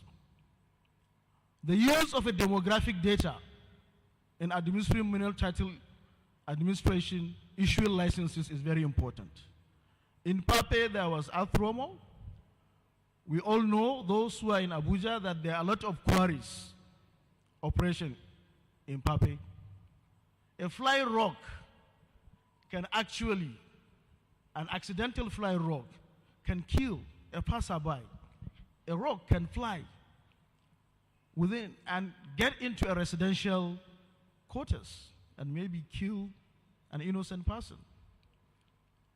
But by using our GIS and the demographic data, we will see the buffer zone, the extent of the area within which to issue that quarry license. So collaboration and synergy is very important. Another thing that I will employ us is mining. Actually, there is no awareness in mining very much in Nigeria. 90% what we are using in this building is mining. The handsets, all, I think we have handsets. The mineral is called tantalite and other ones. There was a boom in 2000, around 2000, of tantalite boom. As we are talking today, there is another boom of a mineral called lithium. This lithium, we are making battery, handsets batteries, electric cars batteries, your computers, and so on. We are making even solars, lithium. And lithium is everywhere. I have seen lithium just yesterday around Bearsea. Different types, amblygonite, lapidolite, petalite, and so on. The geologists will understand that. So by using satellite on the platform of GIS, we'll get to many places where we don't think that we'll get there. I thank you all for coming to this. I have a lot to say, particularly in terms of mining that has been neglected. Now we are using GIS. We have a website, nigeriaminingcadastre.gov. I'm going to share it. You can see what we are doing. The moment you submit an application, there is a tracker.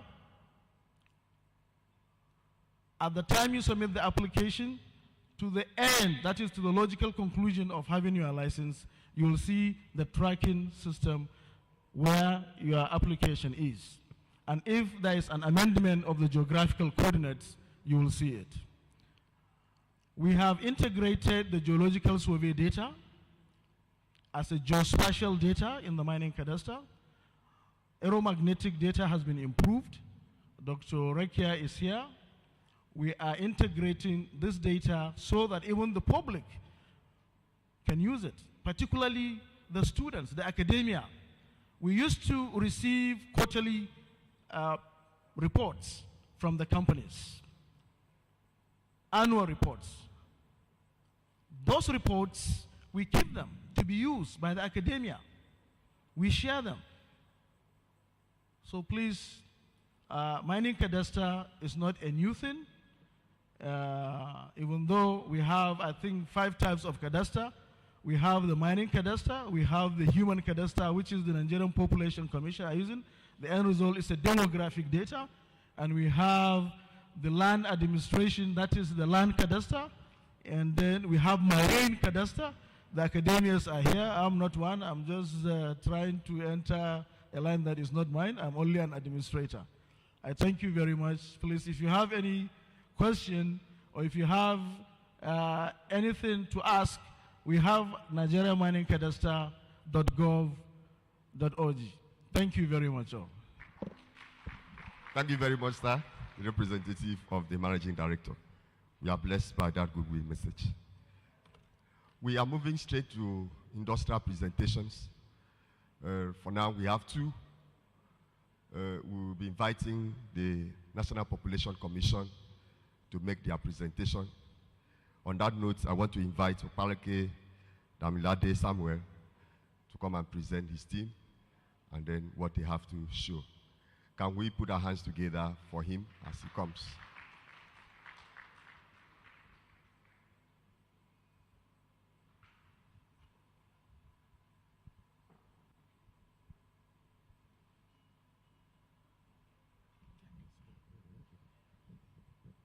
Good morning, everyone.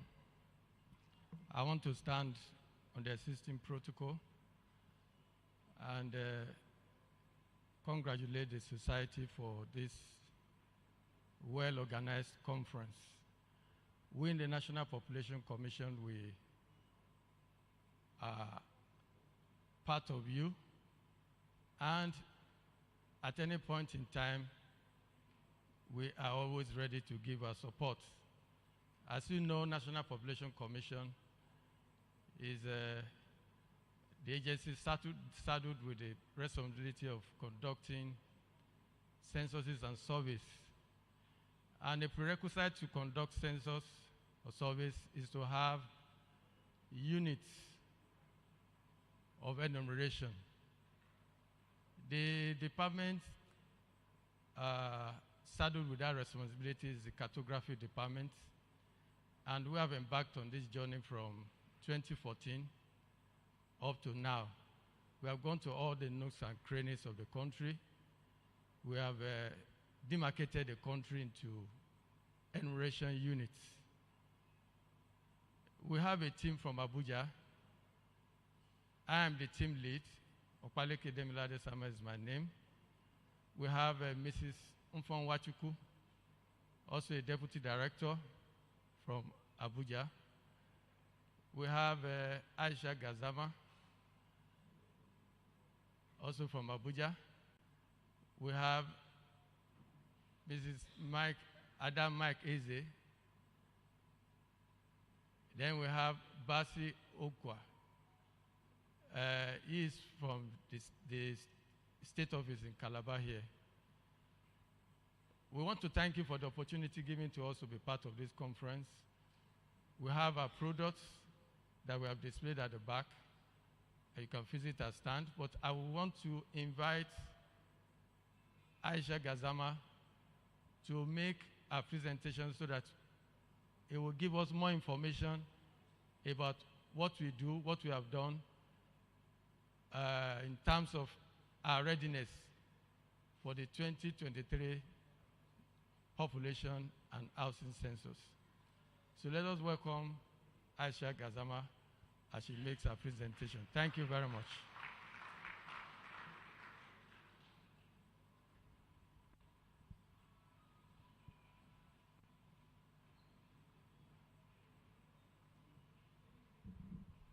Thank you, sir. Thank you.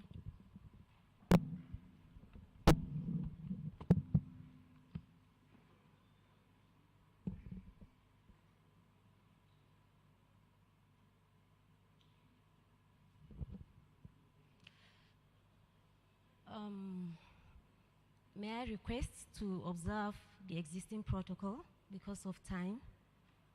My name is Aisha Dauda Gadzama, National Population Commission. We are privileged to be a part of this GEOSON AGA conference and GIS Day, and observing the theme, Geospatial Solution for Inclusive Economic Growth. We at the National Population Commission have the mandate to create enumeration areas for censuses and surveys. And in fact, the theme rather, is very much connected to what we do.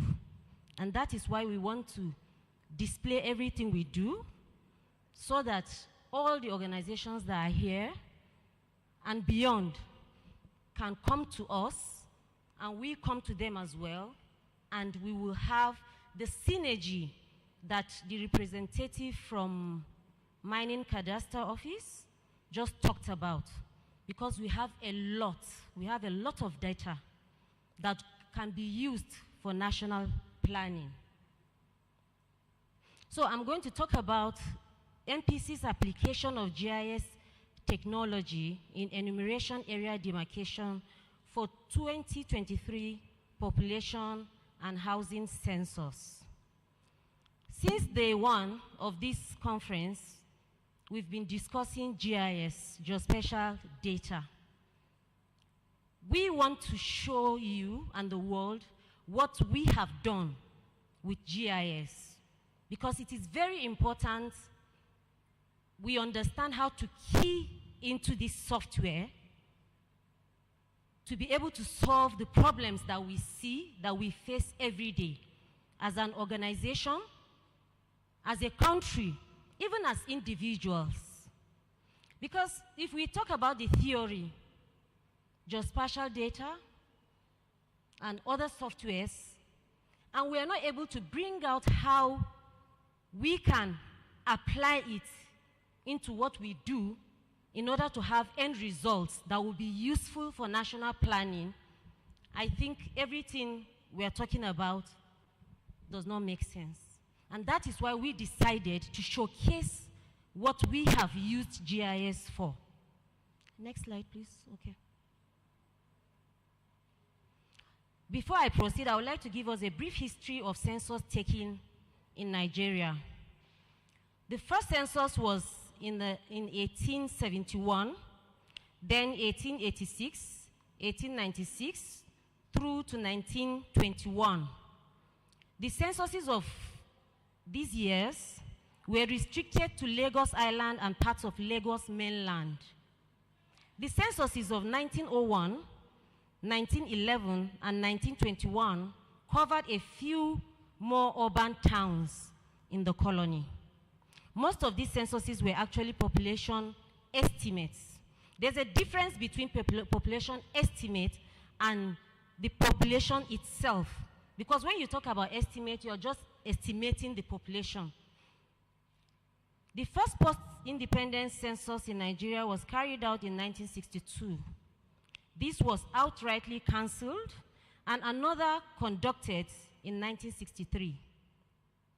This went on, and then there was a census in 1973, but the results were declared unacceptable on account of massive inaccuracies.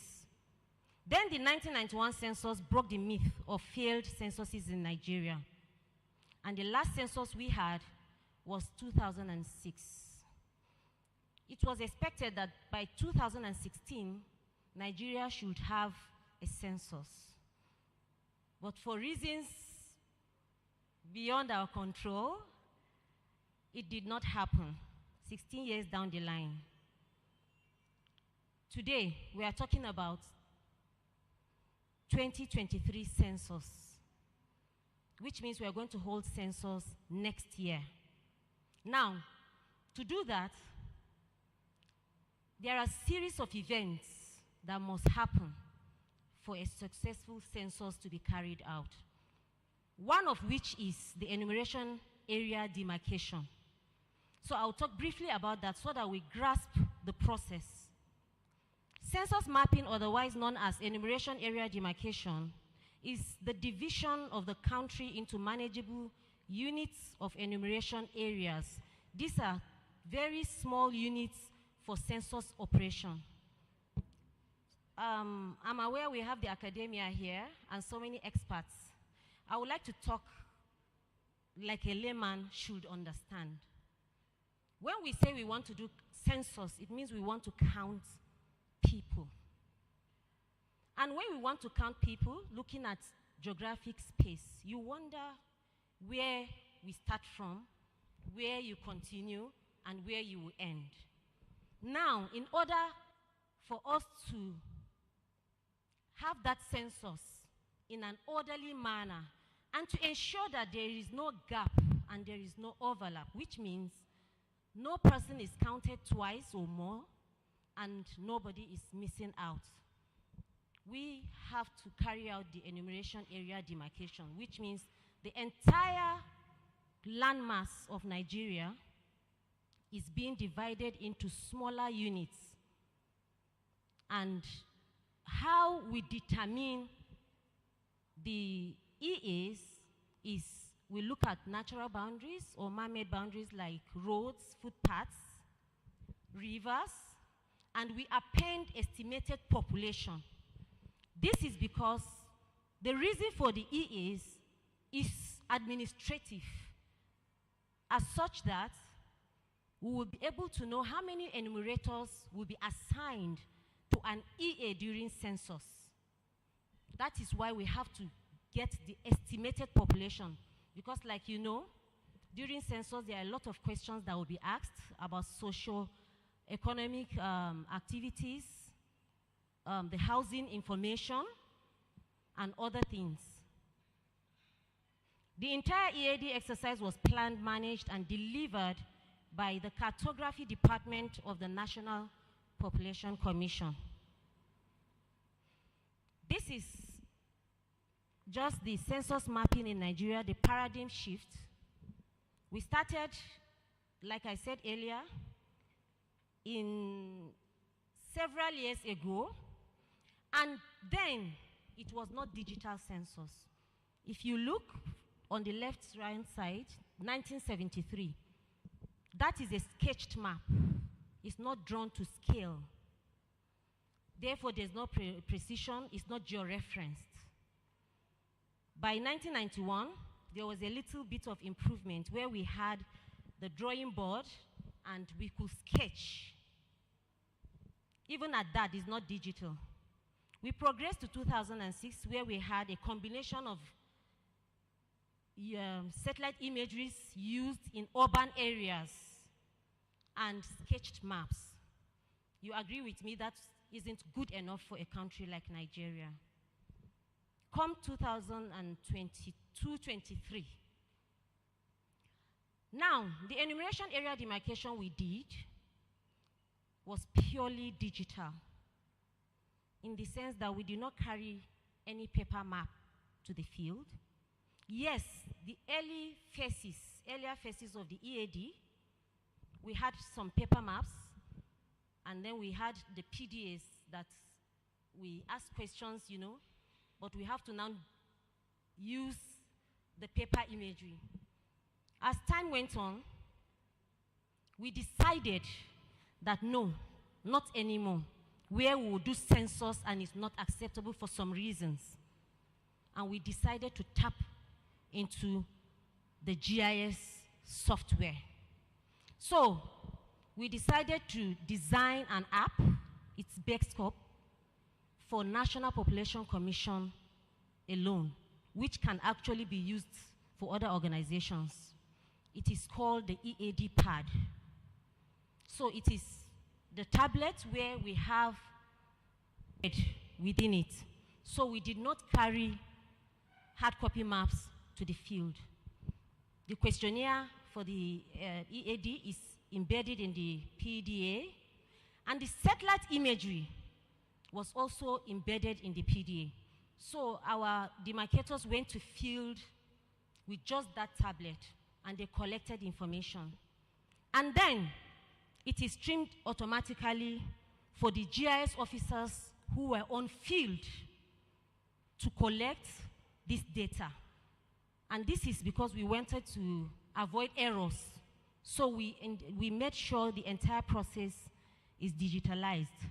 So the methodology used is based on the GIS technology, and then the primary data were collected using the PDA by our demarcators. And coverage of the EAD is 100%, except in hard-to-reach areas. These hard-to-reach areas were because of reasons like the insecurity we know that we face today in the country. There are some areas we have not been able to reach to be able to demarcate. However, we did the hybrid demarcation. And there are some areas right now that there's an updating going on because we've gotten information that is safe for us to demarcate. So for the data collection for EAD, we collect information for buildings. The census that will be done next year is actually population and housing census. This is because we take the information for the population, and we're also looking at the housing amenities. We look at where people live, how they live, so that we have the entire demography, and the data will be robust enough for use, for end users, from whatever field. We also captured points of interest, which include post offices, telecommunication masts, and so many important features. A critical point of interest is open space, which provides data for green area, which is we are planning for carbon sink and ecosystem sustainability. Enumeration areas were created, and then we have, because we ensure that we do not cut across administrative boundaries, we'll be able to collapse our EAs to create locality extents. And from INEC, we're able to get points of interest. However, their data were points of interest. So when we were collecting data on the field, we tried to ask people which ward, which registration area you belong to. So based on the information given to us, we are able to create boundaries. We're going to sit with INEC subsequently to see how they can get our data to make theirs even better. All the areas, all entities rather, are given unique codes and IDs. You know, earlier I talked about ensuring that there's no gap and there's no overlap in our EAs. Now, if you go to an area and every local government will have the first EA. In fact, every demarcator have EA1, EA2. By the time we collect all this information, it can be confusing, right? This one has EA1, this person has UA1 again. And that is why we generated these codes and IDs that at the end of the day, there's no one EA that has a duplicate based on the EA identity. This is just an illustration to show Monty Suits where we are. And the supervisory area here is called Monty Suits because we name supervisory areas and EAs after very important features. It's only when there is no important feature like this or a school that we step down to get the name of a very prominent person in that area. So this is what it will look like. This is not a final map, but we just brought it out so that you can see what an EA looks like and the buildings. Thank you. So you see that if you click on building 45, it's giving you all the information of the building. Now this comes down to the fact that in every LGA or locality, we can go down to the building and get information. Several speakers have talked about